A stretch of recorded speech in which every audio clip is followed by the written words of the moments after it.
एक गांव में नमक का व्यापारी रहता था। उसके पास एक गधा था। व्यापारी रोज अपने गोदाम से दुकान तक नमक ले जाने के लिए गधे का इस्तेमाल किया करता था। वह नमक को बोरी में भरकर गधे की पीठ पर लाद देता और उसके साथ साथ चलता हुआ दुकान तक आता था। व्यापारी का गधा आलसी प्रवृत्ति का था। काम से बचने के लिए वह नित नए उपाय सोचता रहता था।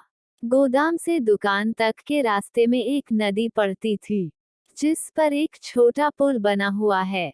एक दिन नदी पर बने पुल पर चलते समय अचानक गधे का पैर फिसला और वह नदी में जा गिरा।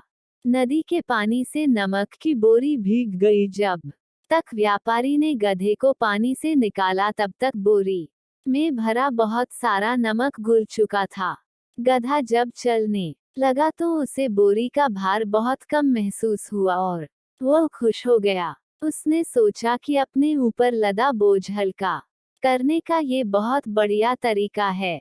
अगले दिन वह जानबूझकर नदी में गिर पड़ा। नमक पानी में घुल जाने से बोरी का वजन फिर कम हो गया। उसके बाद से वह हर रोज ऐसा ही करने लगा।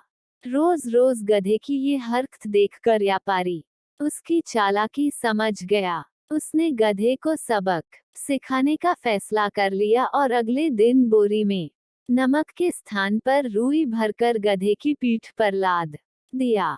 रुई हल्की थी। इसके बाद भी आलसी गधे ने सोचा कि क्यों न रोज की तरह नदी के पानी में गिरकर इस वजन को और कम कर लिया जाए। इसलिए वह जानबूझकर नदी में गिर पड़ा। लेकिन इस बार बोरी में नमक नहीं बल्कि रुई थी। पानी में भीगकर रुई का वजन कई गुना बढ़ गया। गधा जब उठकर चलने को हुआ तो इतने भारी बोझ से उसका बुरा हाल हो गया। उस दिन के बाद से उसने कभी आलस न करने का निर्णय किया।